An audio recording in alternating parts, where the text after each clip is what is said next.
Welcome to session 6A. It's the family knowledge in deafblind research, a changing institutional and epistemic landscape.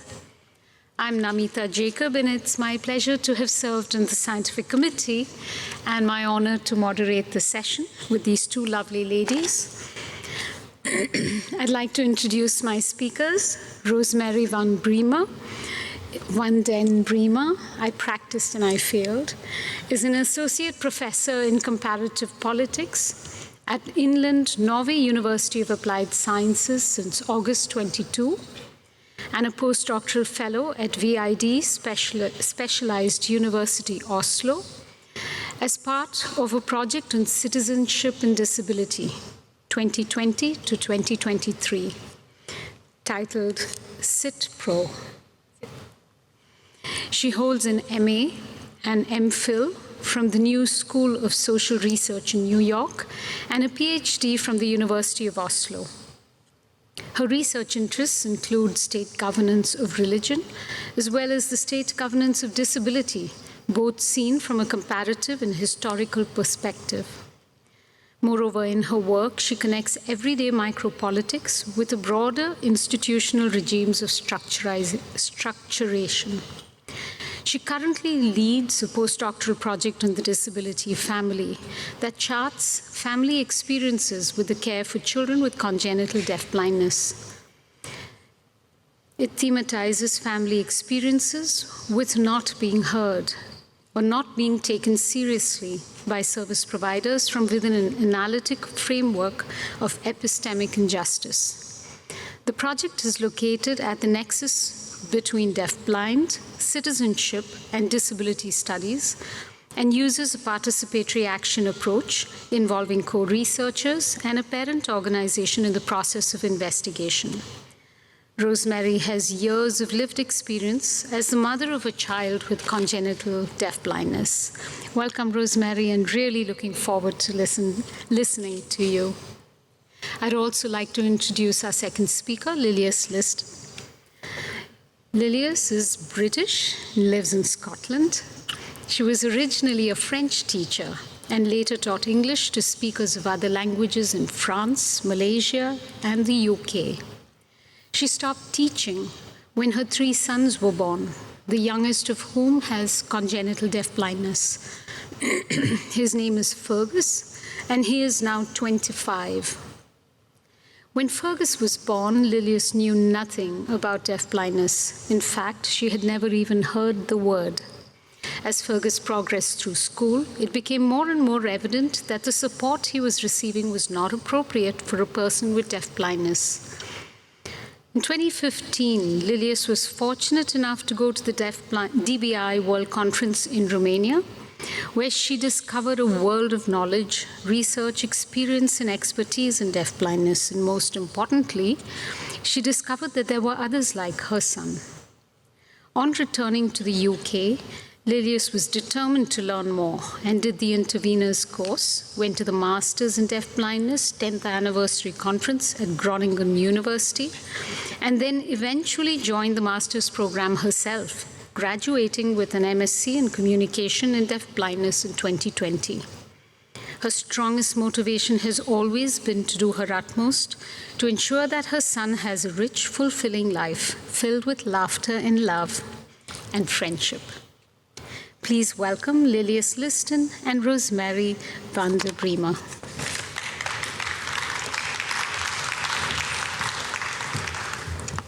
Thank you very much for a lovely introduction. It was almost a lecture on us to start with. My name, as announced, is Rosemarie van den Breemer. I'm Dutch, as you can hear from my accent. Wait, do you hear me? It's a little weird, right? So I am a mother of a child with congenital deafblindness, and as you have introduced me, I'm also a scholar. And next to me stands Lilias Liston, as you have heard, and we are both researchers and also parents, and that is what defines our work. And we've been working together in the past years in different forms as friends, researchers, parents, and activists. The topic of our talk today is about family knowledge. The importance of family knowledge in deafblind research itself, not only as a topic to be covered, but also as something that parents or families can partake in. We want to stress the importance of family knowledge for deafblind research. And in addition, we want to stress today some new ideas that we have for a comparative project. In which we will compare how families in Norway and England intervene in the educational context of their children. So we're keen to understand why there is a lack of sufficient post-secondary education for persons with congenital deafblindness. And we also want to understand what the role of family knowledge is in those educational systems. So in other words, we want to say something about how family knowledge can be a possible resource in understanding education for persons with congenital deafblindness. Okay, wait, I should use this. We have basically two overarching aims in the talk. The first is that we want to demonstrate how family knowledge can be a resource in deafblind research itself.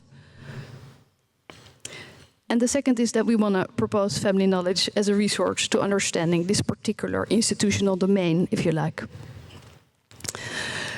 Here you have a picture of me and my child, and Lilias and her son.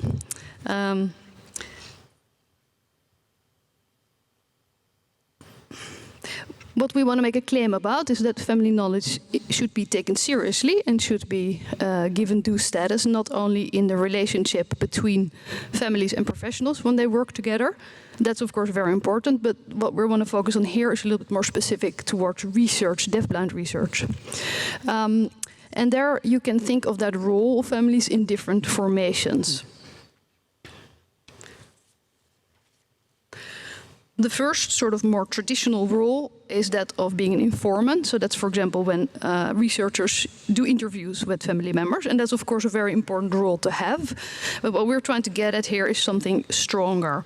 And that is actually the families in the form of co-researchers. So that means that there's an academic researcher who leads the research, but then the family members partake in the design and the execution of the research. And then there's sort of a third, most strongly inclusive form in which parents themselves lead the researcher. And that's the case in my own postdoctoral project, and it's also the case in Lilias' own work.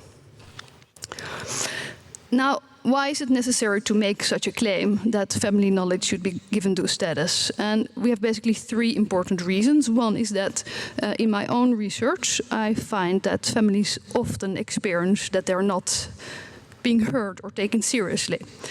And secondly, also developments internal to the deafblind field, at least in the Nordic context, are undergoing a process of what you could call professionalization, which means that they're increasingly looking for evidence-based knowledge and not so much experience-based knowledge. And that means that particularly the type of knowledge that families have, so that comes from their own lived experience, runs the risk of being taken less serious. So it's important to foreground families' potential contribution. And then we want to try and show you a little bit how, in fact, the positionality of families can be an asset to research. We're of course not trying to say that somehow family knowledge should replace professional knowledge. I think the reality is, of course, that we need each other very much in trying to improve the lives of persons with congenital deafblindness.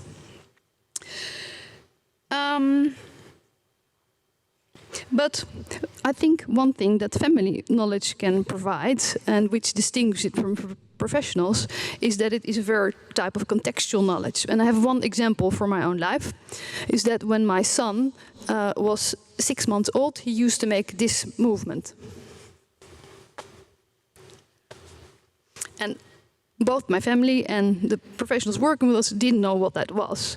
Until one night in bed, I understood what it was. He was in fact presenting me the last part of a sequence of rolling to my breast to get milk. So this meant, this was the part of the sequence saying, "Mama, I want milk." So I had understood through that intimate knowledge, having him at night, what that gesture meant. So that can sort of show you the knowledge that parents can have that a professional would never be able to understand. And it's this contextual knowledge that is so important, as Lilias will illustrate with her study later on. But before I give the word to Lilias, let me briefly sketch sort of the importance of this claim within a sort of broader institutional and epistemic landscape. Institutionally, what has changed over the last 50 years is that for the first time in the history of the modern welfare state, it's actually families who themselves take care of the child at home. So basically, up until the 1990s, in most Western contexts, children like my son or Lilias were put in a central institution where they were taken care of and educated. So it's only now that the first generation of parents has come of age that they sit with enormous knowledge about what it means to communicate and be together with the child. And somehow that de facto increase in knowledge is not always met up by an understanding of professionals that they're dealing with a new generation of parents and families, because it's also siblings, that previously maybe, didn't grow up with the child with congenital deafblindness, but now, in fact, sit with a lot of experience and useful information. So that you could say is an institutional change, because they're at home and not in an institution. But it's then also an epistemic change. And epistemic means knowledge, because it means that suddenly they are given a de facto knowledge status that they didn't have before.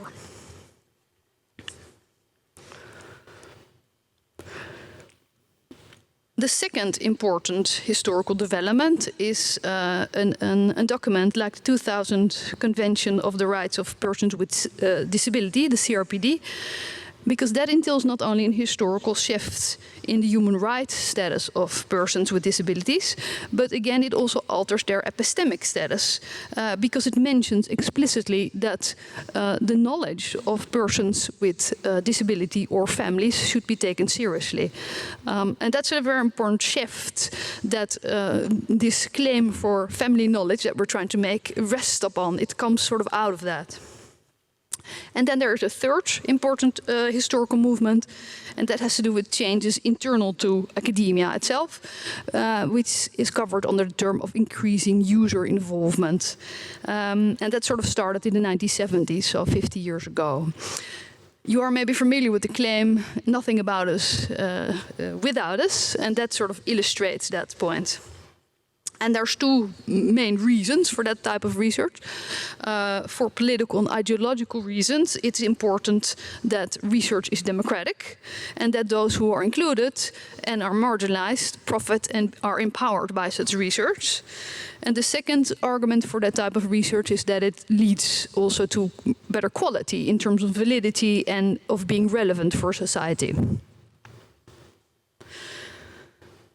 So if we now quickly shift, because we're talking about academic research, to the field of deaf-blind studies, sort of the academic literature, there I can give you a short preliminary overview, and it's very preliminary, it's not a full literature review, of the different ways in which families are included in research. And my point is not to say that certain points are better than others, but rather to show you how I think a transition is going on. Initially, and still ongoing, parents or families are included as objects of research. So you see that there's observations being made about mothers and how they interact with their children, of course. That's not bad, there's nothing wrong with it in as such, but it's maybe not sufficient for understanding own experiences. So a second, also quite a still traditional way of working with families is then to include them as informants. So in that case, you ask them, about their life quality. So you give them more space and more agency in the research, but they're still there just to give information. They're not there to actually affect the research being done. And that is sort of covered more in the third type of research, in which it is parents themselves who do this. And we can think of the work of Peggy Freeman, for example, as is central to Sense in England. Tim Hartshorn's work on charge syndrome, and for example, parents like David Brown or Norman Brown that are important educators and have produced a lot of knowledge for the deafblind field. But in these type of research, that parent identity is not made explicit. So we know that these are parents who have produced this insight, but they don't do anything concretely with that in their research. It's sort of there, but it's not explored.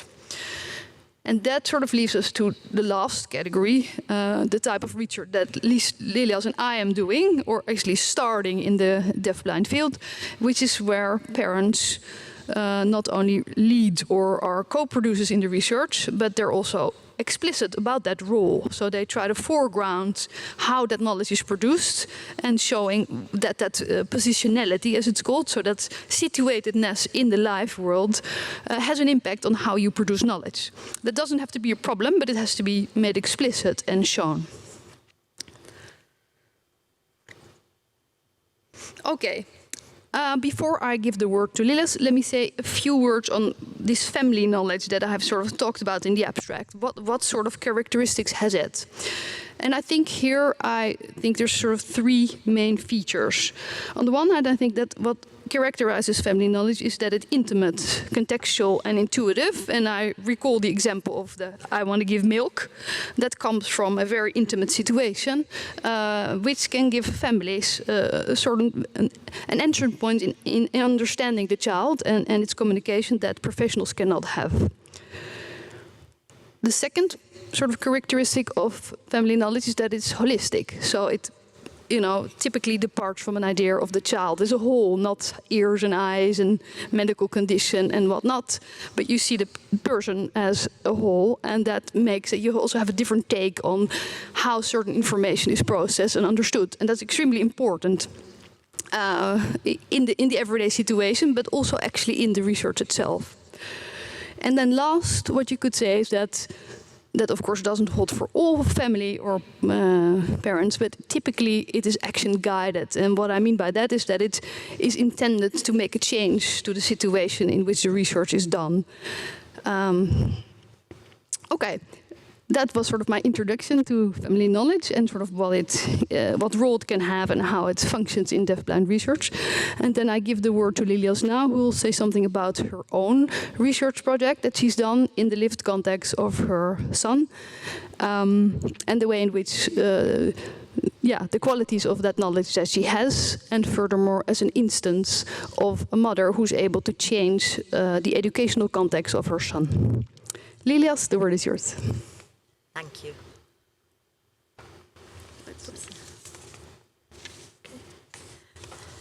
Do you want that one as well?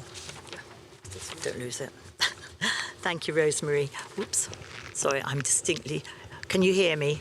Now that's lovely. Thank you. Lovely. As Rosemarie's pointed out, or she said already, I'm the mother of a 25-year-old young man with congenital deafblindness. I did the master's programme in communication and deafblindness, graduating in 2020. And what I'm sharing with you was the research project as part of my master's degree. Apologies to some of you who know my work already, but I'm repeating some of it to illustrate how family knowledge has been the driver of my research and how this led to me bringing about change in an educational context. So the research project introduced an intervention which I hoped would contribute to minimizing the risk of social isolation and loneliness in persons identified as having congenital deafblindness. The central subject of the research was my then 22-year-old son, who has congenital deafblindness, and his name is Fergus. And there he is. My son was and still is a sociable young man with a great sense of humour who likes nothing better than to be sharing a meal, taking part in some exciting activity, and basically having fun with family and friends. As he was approaching his 18th birthday, we wanted to invite his friends to celebrate with us. He had attended a specialist youth club for over 15 years, along with young people from his school and beyond in the local area. I asked the leader who his particular friends were, and she replied, "He has no friends. He just does his own thing." I was absolutely devastated. This was not the boy I knew. I knew that in an environment where he was surrounded by potential friends and had been for 15 years, that this picture of social isolation should not have been possible. I was also confident that it was not my son who was responsible for this situation, but some external factors beyond his control. 4 years later, it was the motivation behind my master's research project. Investigation gave me insight into how this situation had come about. Firstly, professionals around Fergus perceived him as not having the potential or need for friendship, and this was deemed acceptable and normal both in the school and youth club setting. Because, of course, we all know people with congenital deaf-blindness don't need friends. Secondly, Fergus's bodily tactile expressions of distress, discomfort, fear, anxiety, and so on manifested in the form of self-injurious actions and actions which had the potential to hurt others. I intuitively knew that this so-called behaviour was actually communication. However, in a highly risk-averse environment, he was risk-assessed as having so-called challenging behaviour and was kept at a distance from his peers, something that another parent researcher, Gregerson, states is a huge barrier to the development of communicative relationships for persons who need the tactile modality to communicate with others. I, as Fergus's mum, believed with all my heart in his enormous potential for friendships, and I could not bear the prospect of his future being one of social isolation and loneliness. But any attempts to share my parental knowledge were not taken seriously by the professionals supporting him.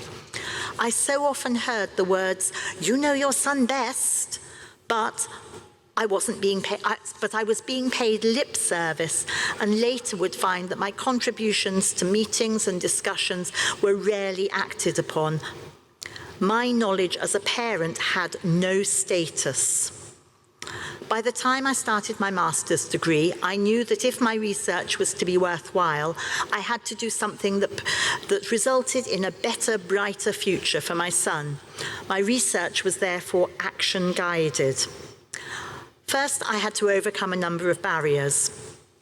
The low status of family knowledge was a major contributing factor to a number of obstacles I had to overcome before being able to move forward with my proposed research project. At the stage of drafting my proposal, one of my supervisors expressed concerns that my overt and explicit position as mother was a weakness in the arena of scientific research, and that this could also lead to a failure to secure ethical approval. This led me to consider in what ways my parental knowledge would enhance and strengthen the research. The ways I identified chime with Rosemarie's characterization of parental knowledge. Firstly, I had a greater understanding of what was wrong because of my intimate, intuitive, and contextual knowledge of and confidence in my son's communicative and social abilities.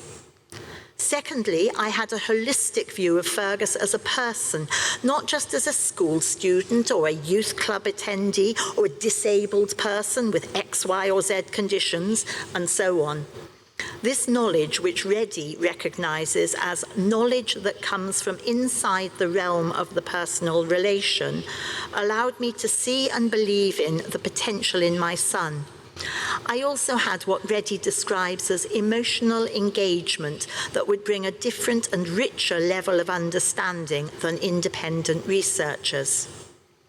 Thirdly, my parental knowledge as a mother, passionate about enabling her child to enter a world of friendships, motivated me to take positive action and risks to bring about change. So, after much thought and discussion with my supervisors, Anna Nafstad, one of my supervisors, came to the conclusion that I could talk about the mother's voice as a positioned voice in the thesis, and that the position of a mother may be the most psychologically significant of all positions and should be foregrounded rather than hidden. So a complete about turn from her original stance. The Ethics Committee then accepted my proposal. The next barrier was the reservations of the college where my research was to be carried out. They were extremely anxious about allowing a mum to carry out a study involving their students, despite my having gained ethical approval from the university. They had great difficulty seeing me as a master's student carrying out scientific research rather than mum of Fergus. Then the administrators of the college put me through weeks and weeks of paperwork until they were satisfied. I believe the majority of these obstacles were because as a mother, my knowledge had very low status. Overcoming them resulted in a huge delay in starting the actual research project. But I got there. The setting for my study was lunchtime in the dining room of a college for young people over the age of 19 with complex needs. In the dining room, all students were seated at individual tables and had minimum interaction with staff so as, I quote, not to distract them from the task of eating. This risk-averse approach to supporting people with complex special needs is very common in England, both in educational and social settings. The intervention brought 3 students and their support staff round a shared table, introduced the use of the tactile modality to support communication between students, and asked staff to actively support all interaction between them. The research project, because of the delays, only ran for 17 days. However, the students started to show an interest in each other from day one. This still is from the video recording just after the student participants had been supported to greet each other in the tactile modality for the first time. Fergus is turning his attention towards Leo, and a staff member can be heard saying, "Claire's looking at Fergus."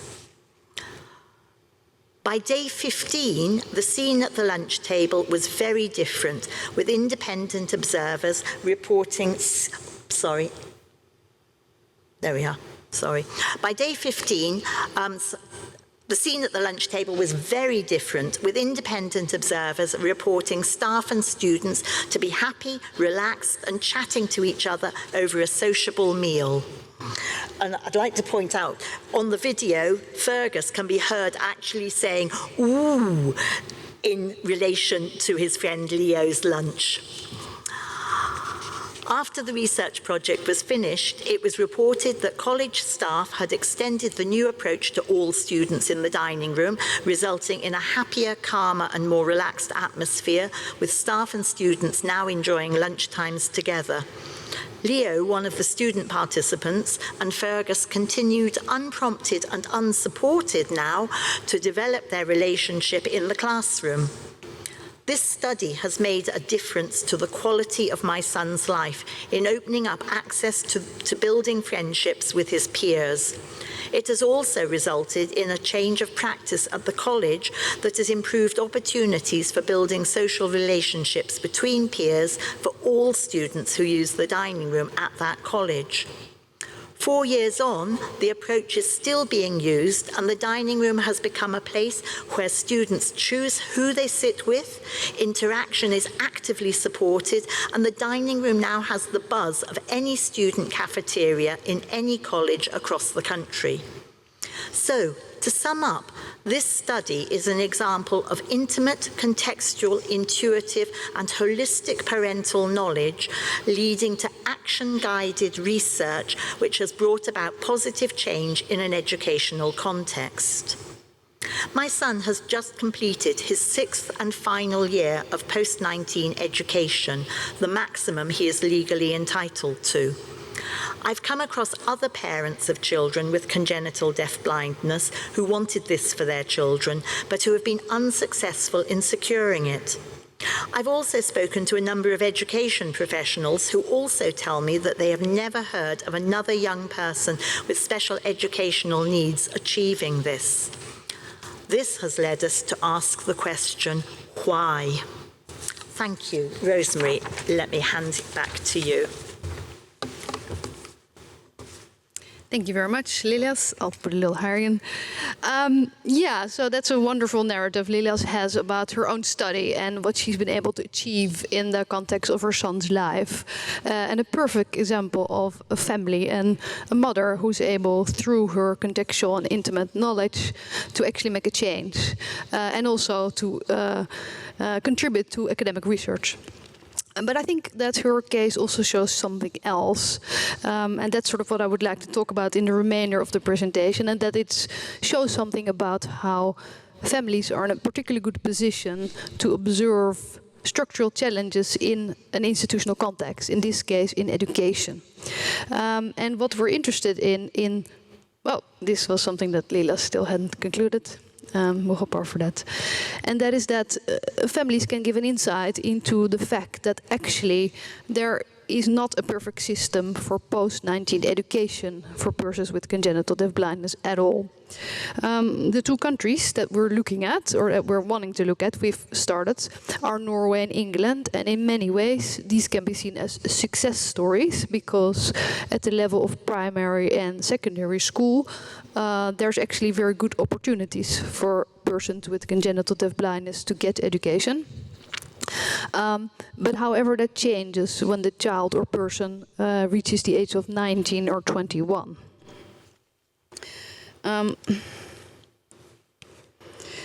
Now, of course, the fact that they have this access to education stands in contradistinction to large part of the globe, as we saw yesterday in some of the presentations. The global report on deafblindness has shown that for large parts of the world, children do not even have access to first and primary secondary education.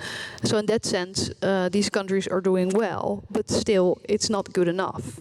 It's somehow as if life stops after the ground education and there is nothing else for the person with deafblindness to do.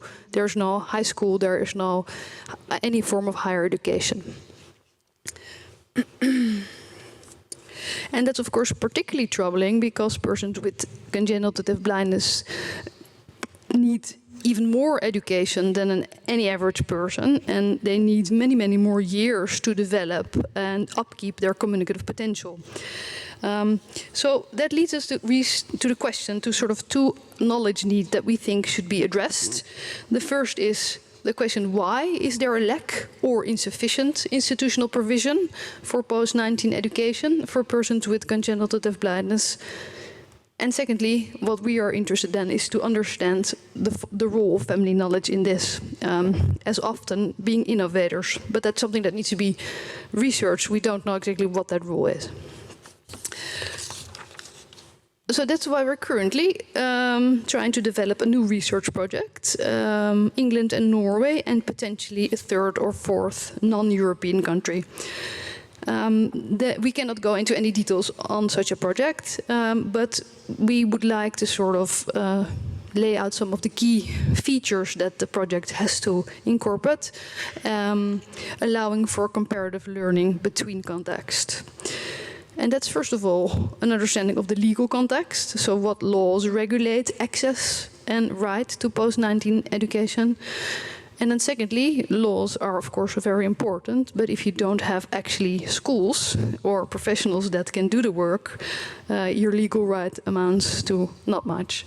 So we also need a sort of inventory of what kind of provisions are there. Where are persons with congenital deafblindness educated after they have turned 19 or 21? And then thirdly, in turn, we need to map out what the education for the professionals consists out of. Because if you don't have good professionals, obviously the system will not work. So in England, the legal framework that regulates access to education for persons with special educational needs involves a range of acts. Let me see, I could show this, I think, with the... No, we're gonna... Yeah, here. That's the Children and Families Act. And then accompanying special educational needs and disability code of practice of 2015. And these lay out the conditions that must be met for a child with special educational needs to have access to appropriate education.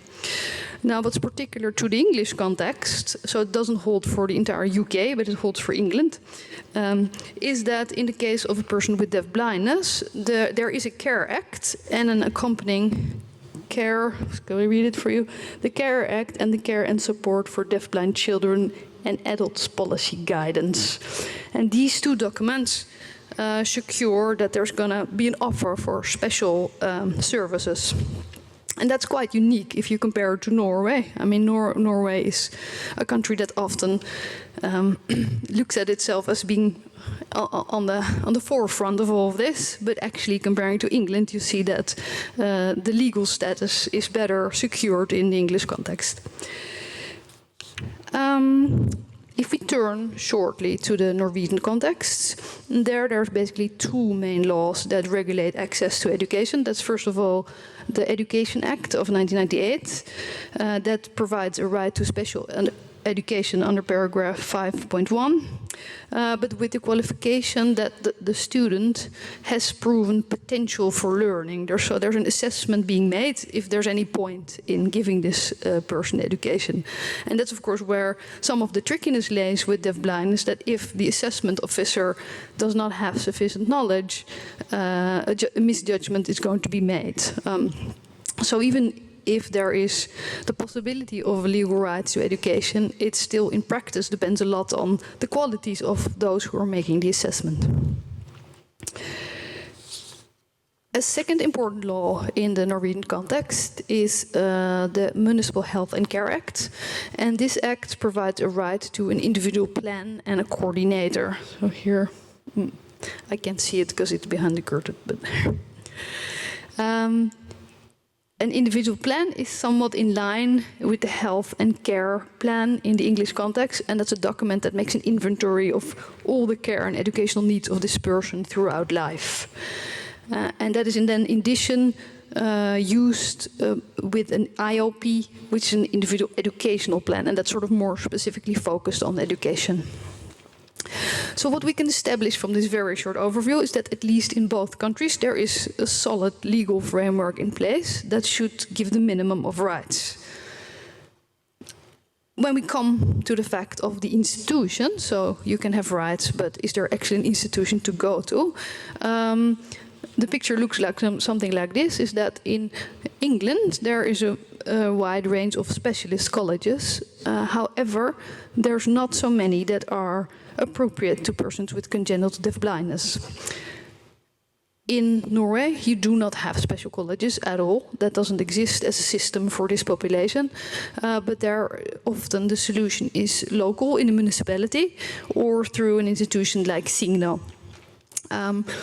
However, the problem with that local solution is that this requires that the municipality has some kind of offer for adult education that is appropriate for the person with congenital deafblindness, and that's exactly where the problem is, that often such offer is not there. So there again, there is a legal right, but it doesn't necessarily mean that the person will get the services that they need. And then sort of the third important factor is that of who educates the educators. In both countries, as far as we've been able to map it so far, there's very few educational training programs. However, what's very significant, what we've discovered, is that in England there's at least a mandatory obligation that those working with persons with congenital deafblindness have appropriate training.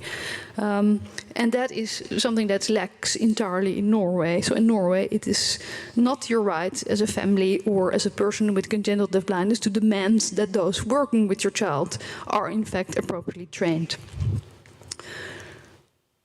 So in short, if we sort of compare this on these three aspects, we can say that there's legally things are pretty much in place. However, the institutional praxis is wanting or it's insufficient because it's not appropriately adapted. And then one big issue is the institutions that are supposed to train the professionals. And that's, of course, ultimately a political matter. And then in ending, we sort of try to make two claims. The one is to say, give family knowledge due status in deafblind research itself in the different forms. And secondly, we're exploring and proposing to use this family knowledge as an entrance point to understanding certain structural barriers in the educational domain. And that's what we want to share with you. Thank you very much.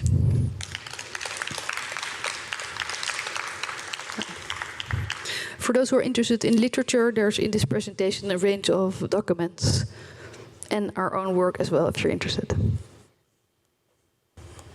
Oh, well. We can open for questions. Yeah. I've been in another presentation this morning, Peter Simcock, and I was thinking there is a sort of a similarity in the concluding things and the things you would like to further explore as well. So you do have contact. Okay, because you're also referring to the law and everything, and his research hopefully will continue on a wider scale than just the province he did. Can I add something to the answer to that as well? The courses that Peter Simcock is delivering, he's actually very interested in having lived experience, and I, for one, have been invited. I'm going to be delivering on his course as well. So, and there are a number of other contributors to the course that he's putting together, and it's going to be delivered online, so it's actually open to the world. So if you find Peter Simcock and ask him about the courses that he's delivering, I think they are very, very relevant in relation to what we've been talking about, but also to this whole conference in relation to lived experience and family knowledge being valued as a resource in this field. I have a question. Yes, Yes, please. although it doesn't work. Hello? It does work, okay. Yeah, thank you for that remark. I was at his presentation, so I saw the clear overlap between the two. And I think what he painfully demonstrates is this point about assessment. So you can have all the systems in the world, even provisions after that, but if the problem is at the level of the person making the judgment, it has this child potential to learn, and that person doesn't understand deafblindness, you're going to end up with a system that still will not be able to give the person these rights. And of course, the depressing part of his presentation was also to show how incredibly complex this was, because it's not always clear who makes the decision, and the decision itself is often very dynamic. So yeah, thank you for pointing to the link, but I had gotten that. Thank you. We have almost run out of time, but I just had a very quick question. I think all of us as professionals, we've grown up listening to, you have to respect parents, you have to include parents. Parents are the center of everything we do. And I'm hearing 30, 40 years later, parents saying this is not the case. Do you feel like you are at a point where change will happen, and what will drive that change? Maybe just use that. Shall we both? I also want to, you can both do both. Yeah. I think your question is exactly on the point. I mean, if you sort of look at the level of policy, family-centered care has been in the picture since the 1960s. And if you read the literature, there's an enormous amount of literature that talks about how do you do the parent cooperation. There's all these terms, collaboration, partnership. And at the same time, constantly throughout time, you also hear that parents don't feel respected and heard. So I think this is on the one hand about awareness and an attitude in professionals, but it's of course very much a question about the structure of the system in general. And then you said, do you expect change? I mean, I don't know. I guess we have to, that's what we're trying to do. And I mean, as I tried to sketch, there are certain general changes in the epistemic landscape. So what is considered valid knowledge that suggests that this could maybe change, but it's certainly not easy. Lilias? can I finish with a very recent experience to illustrate what we've been talking about? My son is in a residential care home currently, and about a month ago there were safeguarding issues raised within that environment. I've had contact with people from safeguarding and various other agencies. I received an email while I was here today telling me, this week, telling me that there was going to be a meeting at 9 o'clock on Wednesday morning, i.e. 5 o'clock in the morning here. I had not been consulted. I'd not been told this meeting was happening. I was being told it was happening and when. I immediately emailed and said, I'm at the Deaf Blind International World Conference. I can't be there. And that's actually the day where I'm doing two presentations, so there's no way I can get up at 5 o'clock in the morning. I asked first of all for a rescheduling to after I returned to the UK. That was a no. I then offered tomorrow morning or even Friday morning when the pressure is off, and I got told the meeting is going ahead, we'll have a catch-up meeting when you get back. My knowledge and my input as a parent had no status whatsoever in a meeting, a really important meeting of professionals, and that was just this week. So, yeah. I leave you with that anecdote. Well, it's not an anecdote, it's lived experience. Thank you. Well, thank you. It's a grim note to end on, isn't it? But my son's fine, he's happy, he's well, and he's safe. yes, that's well, it's my pleasure to give you this small token, Lillian. And thank you. Thank you. Thank you. And invite you all to the next session.